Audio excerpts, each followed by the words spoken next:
Hi, I'm Kendra Bailey Morris, and welcome to the Heart of the Home.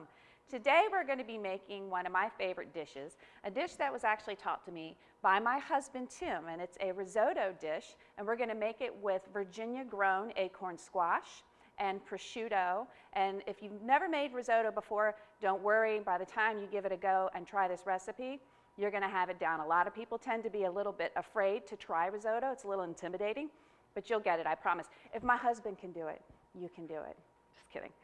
Okay, so what we're going to do is I've got a pan preheated here, and I added about 2 tablespoons of extra virgin olive oil. I'm going to add some prosciutto, and I've already chopped this up to the pan. Now you could add pancetta, or you could even add country ham, Virginia country ham if you wanted to as well. You just kind of want that salty combination that's going to go with the sweet acorn squash in there. Get this turned up just a bit.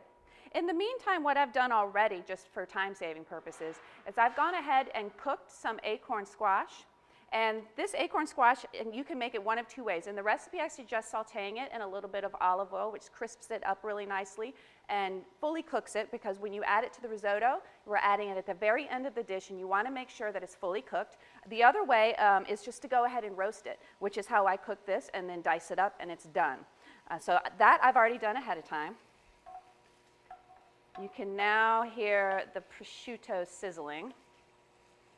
The way it works with risotto is you want to obviously add your flavorings at the beginning, but if you're making like a mushroom risotto or like the acorn squash that we're making, you want to make sure that's already cooked, because the risotto cooks a long time in the pan.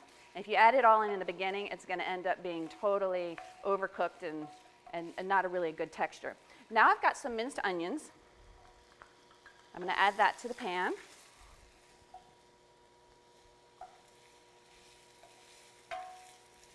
You could add some garlic in here if you wanted to. You could add some shallots, all items that grow in the state of Virginia in abundance.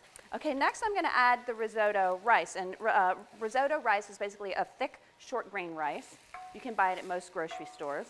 And you don't want to substitute other types of rice. You want to definitely use risotto rice. It's called risotto. And there's a reason, because of its textural differences from regular rice, that you don't want to substitute. So what I'm doing now with the rice is I'm toasting it. And what you're looking for when you toast it, and it's very important to toast it, is you're going to have a grain of rice, and in the middle it will stay white, and then on the outside of each side of the rice it will start to be clear. So basically you want a piece of risotto rice that used to be white to be risotto rice with a white dot in the middle, if that makes sense, and then the edge is clear. And that's just starting to cook it and toast it.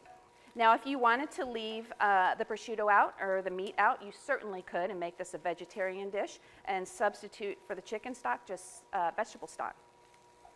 Okay, now speaking of chicken stock, I have some chicken stock, low sodium, that I am simmering. And you can see it's got a nice steam going, because you want it to be warm.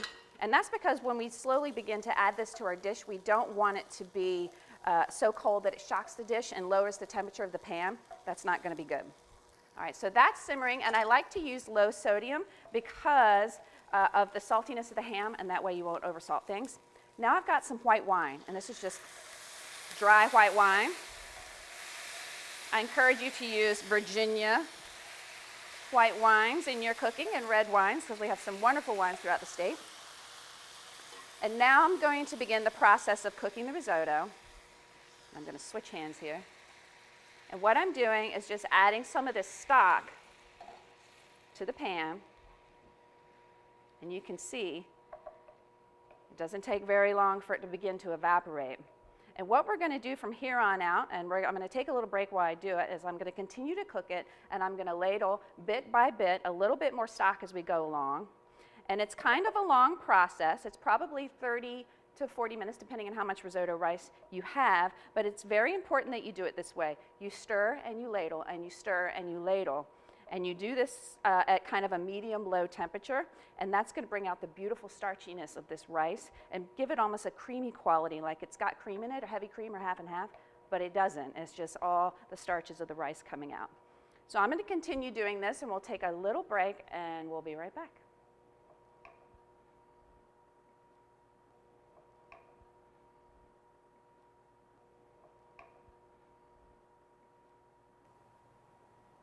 Okay, so the risotto has been cooking about 30 minutes or so. And this is about the time that I'm going to go ahead and add my squash back in. And what you're looking for as far as a visible timing cue is you want it to have this creamy texture. Again, it's thick, it's creamy, it's fully cooked through, obviously. I prefer my risotto slightly al dente. That's just a personal thing. But if you would like to keep cooking it a little bit longer to make it softer, you can certainly do that. And what I'm going to do now that I've gone ahead and add my acorn squash back in, and really all you want to do is warm it through, is I'm going to add some Parmesan cheese. You can add about a 1/4 cup or so. You can put extra on top or serve it on the side, and people can add it as they see fit. And now you can really see this risotto starting to come together. And this is a great meal if you're going to make, if you have a crowd coming over and some folks that are hungry, but you don't want to have to do too much. You really just make one dish, and then you serve this like you would pasta with a salad and a nice bottle of Virginia wine and maybe a loaf of bread, and you're good to go. And here you have it. We have a risotto with acorn squash and prosciutto. I'm Kendra Bailey Morris. Let's get cooking. Recipes from the heart of the home can be found on the Virginia Farm Bureau website at vafarmbureau.org.